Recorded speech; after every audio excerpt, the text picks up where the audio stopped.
हमारी अधूरी कहानी लिखकर प्रेमी जोड़े ने मौत को गले लगाया। इंस्टाग्राम पर डाली रील, फिर ब्रिज से शिप्रा में लगाई छलांग। 30 फीट ऊंचे पुल से कूदे युवक युवती। पहले खाया जहर, फिर नदी में जान दे दी। खाचोद के चांपाखेड़ा से 2 दिन पहले हुए थे लापता। प्यार में नाकामी का खौफ और जुदाई के डर ने एक बार फिर दो हंसते खेलते परिवारों को उम्र भर का गम दे दिया। उज्जैन के देवास बदनावर हाईवे पर स्थित शिप्रा नदी के 30 फीट ऊंचे ब्रिज से छलांग लगाकर एक प्रेमी जोड़े ने आत्महत्या कर ली। बुधवार सुबह जब राहगीरों ने पुल पर लावारिस मोटरसाइकिल खड़ी देखी और नीचे झांका तो पत्थरों पर युवक युवती के शव पड़े हुए देख इलाके में सनसनी फैल गई। मृतकों की पहचान अर्जुन, पिता कचरू लाल और एक नाबालिग लड़की के रूप में हुई है, जो खाचोद तहसील के ग्राम चांपाखेड़ा के रहने वाले थे। 2 दिन से लापता थे। मौत को गले लगाने से पहले युवक ने अपने इंस्टाग्राम पर एक बेहद भावुक रील साझा की थी। इस रील में दोनों उसी ब्रिज पर खड़े नजर आ रहे थे जहां से उन्होंने छलांग लगाई। वीडियो के बैकग्राउंड में हमारी अधूरी कहानी गाना और मिस यू के साथ रोने वाले इमोजी लगाए गए थे। मौके पर हालात दिल दहला देने वाले थे। बाइक पर टंगे बैग से चूहा मार दवा के 4 पैकेट और शवों के पास एक खाली पैकेट भी मिला है। आशंका जताई जा रही है कि दोनों ने पुल से कूदने से पहले जहर का सेवन किया था ताकि बचने की कोई गुंजाइश ही ना रहे। सूचना मिलते ही सीएसपी श्वेता गुप्ता सहित नागजरी व नानाखेड़ा थाने का पुलिस बल मौके पर पहुंचा। पुलिस ने मोटरसाइकिल नंबर के आधार पर परिजनों को सूचना दी, जिन्होंने मौके पर पहुंचकर शिनाख्त की। पुलिस ने मार्ग कायम कर शवों को पोस्टमार्टम के लिए भेज दिया है। सीएसपी श्वेता गुप्ता के अनुसार प्रथम दृष्टया यह प्रेम प्रसंग में विफलता के कारण उठाया गया आत्मघाती कदम लग रहा है। पुलिस अब इस बात की जांच कर रही है कि क्या दोनों पर शादी के लिए कोई पारिवारिक दबाव था या उन्होंने लोक लाज के डर से यह खौफनाक फैसला लिया। आखिरी रील, जब मौत को बना लिया हम सफर। अर्जुन ने मरने से ठीक पहले जो इंस्टाग्राम स्टेटस लगाया हुआ उसकी आखिरी इच्छा जैसा लग रहा था। स्टेटस में लिखा गया था, रंग बेनूर था जब तू ना करीब था। उनके बीच की गहराई को बयां कर रहे थे। जिस स्थान पर खड़े होकर उन्होंने यह वीडियो शूट किया, ठीक उसी के नीचे पत्थरों पर दोनों की लाशें मिली हैं। परिजनों का रो रो कर बुरा हाल है। उन्हें अंदाजा भी नहीं था कि सोमवार को घर से निकले बच्चे मौत का रास्ता चुन लेंगे।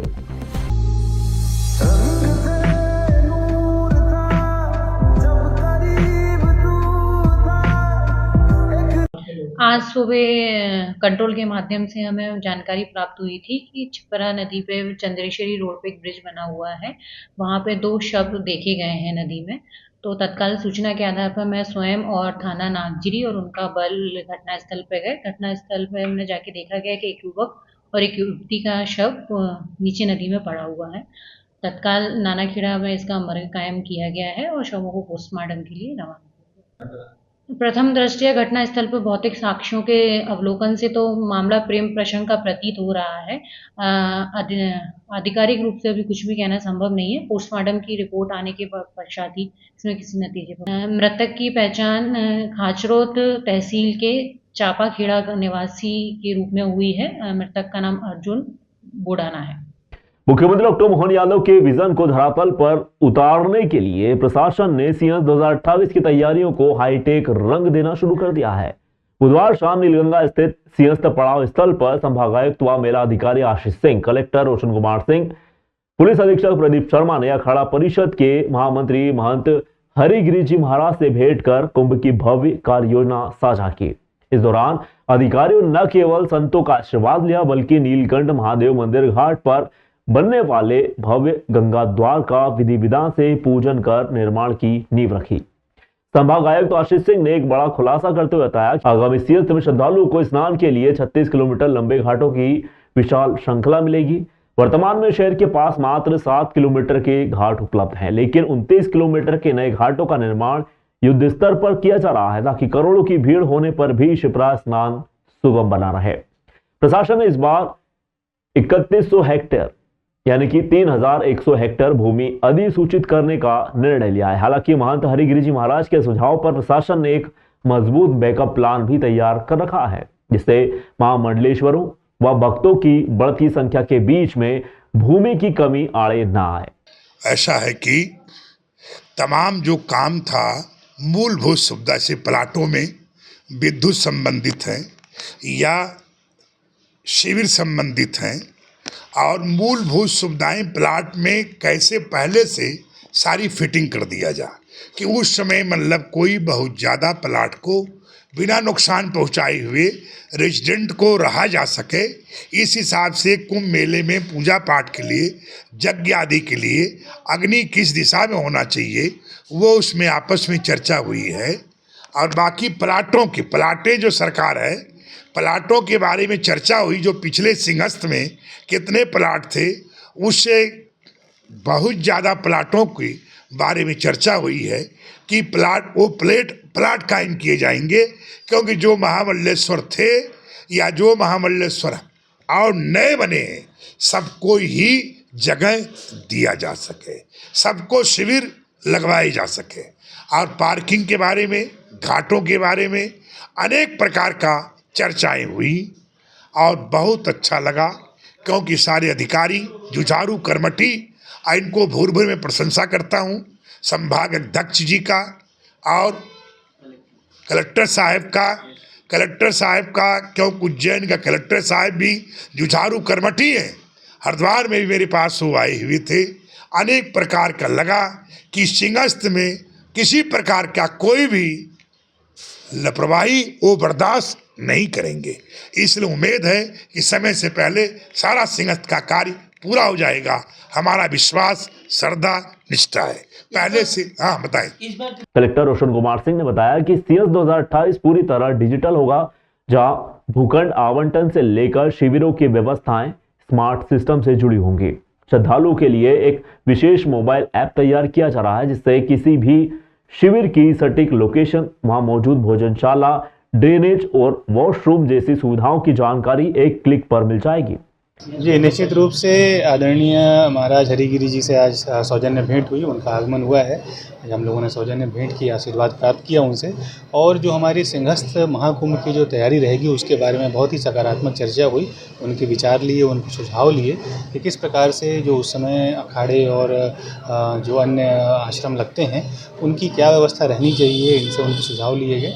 और चूँकि अभी हमारे पास समय है तो उनके सुझावों को हम लोग अपनी जो कार्य योजना है उसमें शामिल करके उस प्रकार से हम लोग कार्य करेंगे।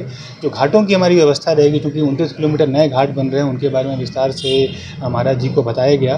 और जो हमारे मार्ग चौड़ीकरण हो रहे हैं और जो पुलों का निर्माण हो रहा है इंदौर और बाकी जगहों से, जो आवागमन के मार्ग है उसके बारे में भी डिटेल में महाराज जी से चर्चा की गई। साथ ही साथ शिप्रा नदी में शुद्ध जल का प्रवाह कैसे होगा, इसके लिए जो मध्य प्रदेश शासन माननीय मुख्यमंत्री जी के द्वारा जो प्रोजेक्ट्स दिए गए हैं उन पे कार्य जो प्रगति हुए उनके बारे में चर्चा की गई।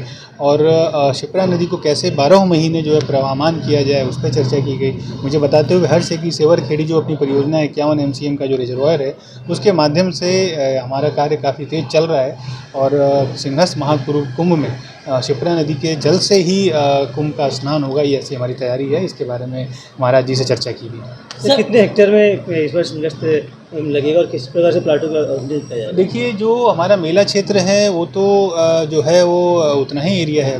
अभी इस विषय पे जो हमारी तैयारी रहेगी प्लॉट्स वगैरह की, वो आगे और चर्चा की जाएगी और उसके बारे में तब बताया जाएगा। सर, पानी की टंकियों की देखिए, अभी जो हमारी मेला क्षेत्र में जो व्यवस्था है उसमें हम लोग कोशिश कर रहे हैं कि जो हमारे अखाड़े और जो आश्रम उस समय लगेंगे उनको पेयजल की, सीवरेज की जो व्यवस्था रहे वो ऐसी दुरुस्त व्यवस्था रहे जिससे कि उस समय किसी प्रकार की तकलीफ ना हो। उसकी कार्य योजना भी बनाई जा रही है और महाराज जी से चर्चा की गई। इस खास मौके पर जूना अखाड़ा के राष्ट्रीय सचिव महंत रामेश्वर गिरी, महंत परमानंद गिरी एवं अखाड़ा परिषद PRO गोविंद सोलंकी सहित कई साधु संतों की मौजूदगी में नीलगंगा के कार्यकल्प और शुद्ध शिप्रा जल के संकल्प को दोहराया गया। पहली बात यह है कि आपको जानकारी होना चाहिए कि अभी लोग जो हैं शिमला जाना, कुल्लू मनाली जाना और लाल चौक में जाना कम हो चुके हैं। अयोध्या की तरफ लोग ज़्यादा प्रस्थान कर रहे हैं, इसलिए प्रयाग की तरफ ज़्यादा प्रस्थान कर रहे हैं। इसलिए इनकी गुणवत्ता को देखते हुए हमने उज्जैन के बारे में सारा के सारा रेजिमेंट किसको करना है, उज्जैन, अयोध्या को, प्रयाग को देखते हुए उससे प्रयागराज से अच्छा, सुंदर, दिव्य सिंहस्थ संपन्न कराया जाएगा। पूरा हमें विश्वास है। संभाग अध्यक्ष कलेक्टर साहब और SSP साहब, ये लोग कर्मठी आदमी हैं, जुझारू आदमी हैं, ऐतिहासिक सिंहस्थ होगा, ऐसा मेरा पूरा विश्वास, श्रद्धा, निष्ठा है। गुरुवार सुबह शहर के बक्सी रोड और बड़नगर रोड पर हुए दो सड़क हादसों में दो लोगों की जान चली गई। ये दोनों ही दुर्घटनाएं सुबह करीब 7:30 से 8 बजे के बीच में हुई, जब लोग अपने दैनिक कार्यों के लिए घरों से निकले थे। पहली घटना बक्सी रोड स्थित विजयगंज मंडी क्षेत्र की है, जहां भैंसोनी निवासी 50 वर्षीय मुकेश पिता देवी सिंह मोटरसाइकिल से घर के लिए दूध लेने विजयगंज मंडी आए हुए थे। दूध लेकर वापस लौटने पर एक तेज रफ्तार ऑल्टो कार ने उनकी बाइक को जोरदार टक्कर मार दी। इस भीषण भिड़ंत में मुकेश के सिर में गंभीर चोट आई और मौके पर उनकी मौत हो गई। हादसे में ऑल्टो कार का चालक भी घायल हुआ है, जिसे इलाज के लिए चरक अस्पताल पहुंचाया गया। घायल चालक ने बताया कि सड़क पर अचानक आए एक जानवर को बचाने की कोशिश में उसकी गाड़ी अनियंत्रित हो गई थी, जिससे यह घटना घटित हुई है। इसी तरह बड़नगर रोड पर हुए दूसरे हादसे में एक अन्य व्यक्ति की जान चली गई, जो अपनी बच्ची को स्कूल छोड़ने के लिए निकला था। पुलिस ने इन मामलों को संज्ञान में लेकर जांच शुरू कर दी है और दुर्घटना के कारणों का पता लगाया जा रहा है। दूध लेना आ रहे थे विजयगंज मंडी मोटरसाइकिल से, तो पीछे से एक कार है अल्टो है, कुछ पता नहीं है अभी। कार ने पीछे से जोर से टक्कर मारी और जिससे ये गिर गए, और गिरते से ही इनको उठा के उज्जैन लाए। रास्ते में इनकी मौत हो गई। इनको ज़्यादा चोट लगी है, ये तब डॉक्टर पीएम में बताएंगे। मुकेश शर्मा 10 साल के तकरीबन उम्र थी। ये वैसे डेली उज्जैन आते ही हैं, फैक्ट्री में सर्विस है इनकी। और आज अचानक पीछे से कार वाले ने टक्कर मार के ये ग्राम बेसुनी के रहने वाले हैं और विजयगंज देवास रोड पर विजयगंज मंडी और बेसुनी के बीच में। सम्राट विक्रमादित्य विश्वविद्यालय में छात्रों की सेहत के साथ सरेआम खिलवाड़ किया जा रहा है। गुरुवार को NSUI जिला अध्यक्ष हिमांशु शर्मा ने अपनी पूरी टीम के साथ विश्वविद्यालय के विभिन्न विभागों का औचक निरीक्षण किया। इसमें बेहद डरावनी स्थिति सामने आई है। वाग्देवी भवन के साथ साथ वाणिज्य कर अध्ययनशाला के वाटर कूलर में भी मरी हुई छिपकली पाई गई। जिस पानी का उपयोग छात्र अपनी प्यास बुझाने के लिए कर रहे हैं, वह किसी जहर से कम नहीं है। विश्वविद्यालय प्रशासन की यह घोर लापरवाही इंदौर में हुई दुखद घटनाओं की याद दिलाती है और ऐसा प्रतीत होता है कि उज्जैन का विक्रम विश्वविद्यालय भी किसी बड़ी अनहोनी या हादसे का इंतजार कर रहा है। जब इस गंदगी और लापरवाही की जानकारी वाग्देवी भवन के प्राचार्य को दी गई, तो उन्होंने संवेदनहीनता की हद पार करते हुए जवाब दिया कि सभी विद्यार्थी अपनी पानी की बोतल साथ में लेकर आते हैं। निरीक्षण के दौरान यह भी पाया गया कि कई विभागों में वाटर कूलर सालों से बंद पड़े हैं। जहां चल रहे हैं वहां पानी की गुणवत्ता स्वास्थ्य के लिए खतरनाक है। फार्मेसी विभाग के वाटर कूलर का पानी भी पूरी तरह दूषित मिला। जिलाध्यक्ष हिमांशु शर्मा ने कड़े शब्दों में कहा है कि एक तरफ सरकार स्वच्छता और स्वास्थ्य के बड़े दावे करती है, वहीं दूसरी ओर शिक्षा के मंदिर में छात्रों को जहरीला पानी पिलाया जा रहा है। इस दौरान विश्वविद्यालय अध्यक्ष तरुण पारिहार, जिला उपाध्यक्ष मयंक सिंह राजपूत, लकी शर्मा, पीयूष चौहान, साहिल जायसवाल मौजूद रहे। संगठन ने चेतावनी दी है कि यदि तुरंत सभी वाटर कूलर की सफाई नहीं हुई और नई व्यवस्था लागू नहीं की गई, तो उग्र आंदोलन कर जिम्मेदारों का घेराव किया जाएगा। विक्रम विश्वविद्यालय के अंतर्गत आने वाली अध्ययनशालाओं में आज सब लोग NSUI के साथियों के साथ उज्जैन जिला NSUI के सारे पदाधिकारी लोग आज ये निरीक्षण पे निकले थे। इंदौर में इतनी बड़ी घटना होने के बाद भी विश्वविद्यालय आज भी सचेत नहीं है। इस विश्वविद्यालय के अंदर कई अध्ययनशाला ऐसी हैं जहाँ पे वाटर कूलर बंद है, तो कोई अध्ययनशाला ऐसी है जहाँ पे वाटर कूलर है ही नहीं। विषय इतना गंभीर होने के बावजूद भी इस विश्वविद्यालय को कानों पे छू नहीं रही थी। अभी भी हम लोग कई साथियों के साथ कुछ पानी ऐसा है जो पीने योग्य नहीं है। एक वाटर कूलर ऐसा था जिसमें छिपकली है। तो ये विश्वविद्यालय बच्चों से उनके पानी पीने का अधिकार भी छीन लेगा क्या? शिक्षा की गुणवत्ता तो इस विश्वविद्यालय में बची नहीं है, तो पानी की गुणवत्ता ही सुधार लें। हम लोग विश्वविद्यालय के कुलपति से ये मांग करते हैं कि इस विश्वविद्यालय के अंतर्गत पानी की जो मूलभूत सुविधाएं हैं उससे ये छात्र वंचित ना रहें। साफ और शुद्ध जल इन बच्चों को मिले एनएसयूआई ये मांग करती है। धार्मिक नगरी उज्जैन में गणतंत्र दिवस का मुख्य समारोह इस बार शिप्रा किनारे कार्तिक मेला मैदान पर बेहद भव्य रूप में आयोजित किया जाएगा। मुख्यमंत्री डॉक्टर मोहन यादव शिप्रा तट पर राष्ट्रीय ध्वज फहराएंगे और प्रदेशवासियों को संबोधित भी करेंगे। तैयारियों को अंतिम रूप देने के लिए बुधवार शाम संभागायुक्त आशीष सिंह, कलेक्टर रोशन कुमार सिंह व पुलिस अधीक्षक प्रदीप शर्मा ने मेला मैदान का सघन निरीक्षण किया और अधिकारियों को आवश्यक दिशा निर्देश भी दिए। संभागायुक्त आशीष सिंह ने निर्देश दिए हैं कि आयोजन स्थल पर स्वतंत्रता सेनानियों, मीसाबंदी, साधु संतों एवं गणमान्य नागरिकों के लिए बैठने की व्यवस्था गरिमापूर्ण व व्यवस्थित होनी चाहिए। इस बार उत्सव का नजारा ऐतिहासिक होगा क्योंकि ध्वजारोहण के बाद शिप्रा नदी में मोटर बोटों के माध्यम से तिरंगे के रंगों के गुब्बारे हवा में छोड़े जाएंगे, जो पूरे वातावरण को देशभक्ति के रंग में सराबोर कर देंगे। कलेक्टर रोशन कुमार सिंह ने निरीक्षण के दौरान निर्देश दिए कि कार्यक्रम स्थल को पूर्णतः देशभक्ति की थीम पर सजाया जाए और विभिन्न शासकीय विभागों द्वारा शासन की उपलब्धियों पर आधारित आकर्षण झांकियां निकाली जाएं। ध्वजारोहण के पश्चात चयनित स्कूलों के बच्चों द्वारा सांस्कृतिक प्रस्तुतियां दी जाएंगी। इसके साथ ही जनसंपर्क विभाग द्वारा शासन की जन कल्याणकारी योजनाओं पर आधारित एक विशाल प्रदर्शनी भी लगाई जाएगी। इसका अवलोकन शहरवासी सप्ताह भर तक कर सकेंगे। निरीक्षण के दौरान जिला पंचायत सीईओ श्रेयांश कुमट, प्रभारी नगर निगम आयुक्त संतोष टैगोर, एडीएम अतेंद्र सिंह गुर्जर सहित जिला प्रशासन के तमाम आला अधिकारी यहां पर मौजूद रहे। अधिकारियों ने सुरक्षा व्यवस्था से लेकर पार्किंग व जन सुविधाओं तक की बारीकियों को परखा ताकि मुख्यमंत्री के मुख्य आतिथ्य में होने वाला यह कार्यक्रम गरिमामय व भव्य तरीके से संपन्न हो सके।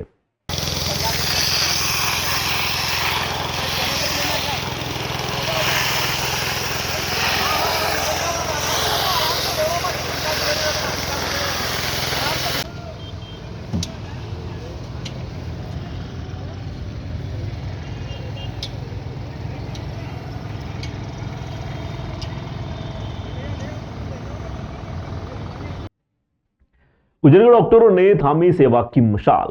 डॉक्टर निहित सिंह राणा बने आईडीए के नए अध्यक्ष। डॉक्टर प्रिंस कुशवाहा बोले, इलाज के साथ साथ मानवता की सेवा ही हमारा असली संकल्प है। समर्पण, सेवा और सामाजिक सरोकार को सर्वोपरि रखते हुए इंडियन डेंटल एसोसिएशन यानी कि आईडीए उज्जैन शाखा के वार्षिक आम सभा का गरिमामय आयोजन किया गया। इस बैठक में उपस्थित चिकित्सकों ने सर्वसम्मति से वर्ष 2026 की नई कार्यकारिणी का गठन किया। इसमें डॉक्टर निहित सिंह राणा को अध्यक्ष पद की कमान सौंपी गई। नई टीम में डॉक्टर अंकित बाबर को सचिव, डॉक्टर अपूर्व धारीवाल को कोषाध्यक्ष तथा डॉक्टर तुषार बंसल एवं डॉक्टर प्रिंस कुशवाहा को उपाध्यक्ष की जिम्मेदारी सौंपी गई है, जबकि डॉक्टर आदित्य वर्धन पाटीदार को प्रेसिडेंट इलेक्ट चुना गया है।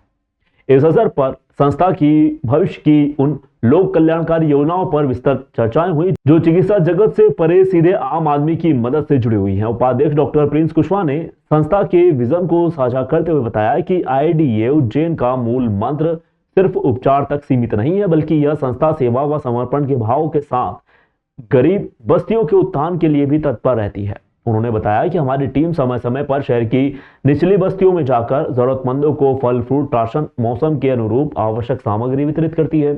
विशेष रूप से त्योहारों के मौकों पर संस्था के सदस्य अभावग्रस्त परिवारों के बीच खुशियां बांटने पहुंचते हैं। डॉक्टर कुशवाहा ने यह भी रेखांकित किया है कि चिकित्सकों की ऊर्जा और एकता बनाए रखने के लिए जल्द ही बड़े स्तर पर खेलकूद प्रतियोगिताओं का आयोजन भी किया जाएगा।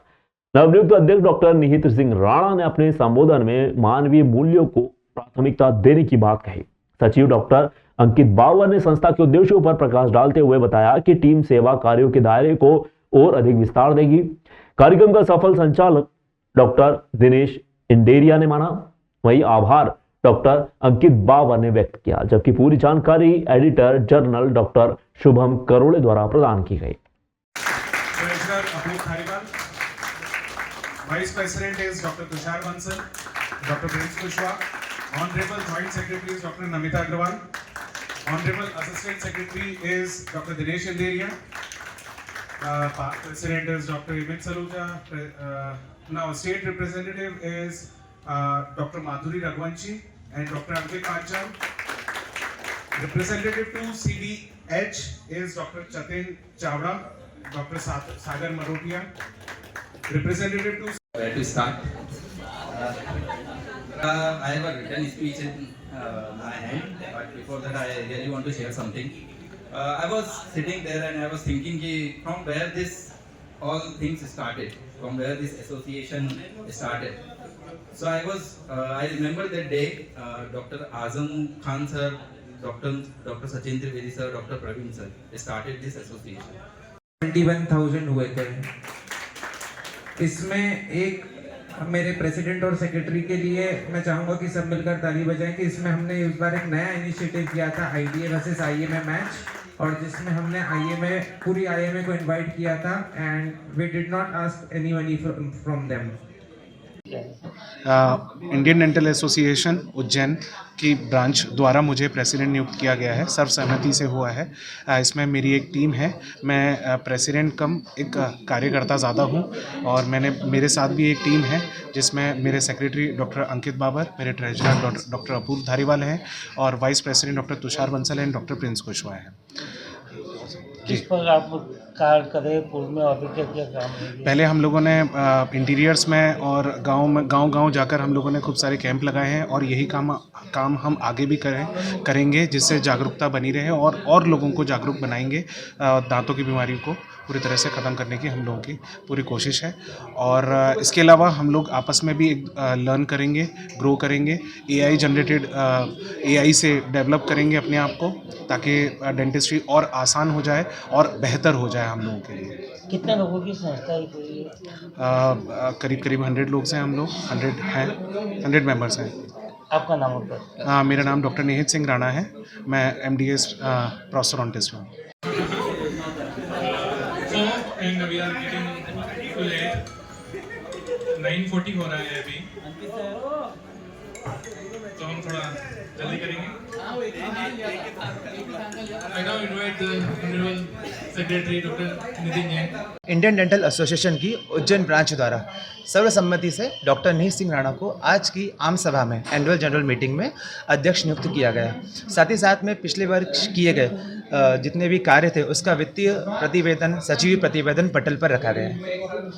कौन कौन लोग शामिल हुए थे, क्या पूरी टीम बैठक में? इस वार्षिक आम सभा में उज्जैन के लगभग 80 डेंटिस्ट ने हिस्सा लिया, और हमेशा से ही हमारी कोशिश यही रही कि दंत चिकित्सा को हर गरीब तबके तक पहुँचाना.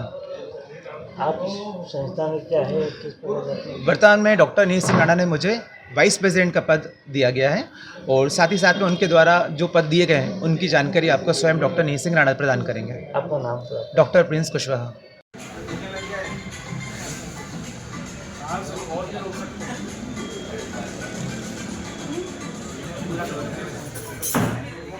तो इंडियन डेंटल एसोसिएशन में हमेशा ही हमने इस चीज़ का ध्यान रखा है कि जो भी न्यू फ्रेशर्स इस शहर में आते हैं उनकी हम ऊर्जा का इस्तेमाल करें, और जितने भी हमारे सीनियर्स हैं उनके एक्सपीरियंस का हम यूज़ करें, और इन दोनों को ब्रिज करके इस संस्था को बेहतर बनाएं.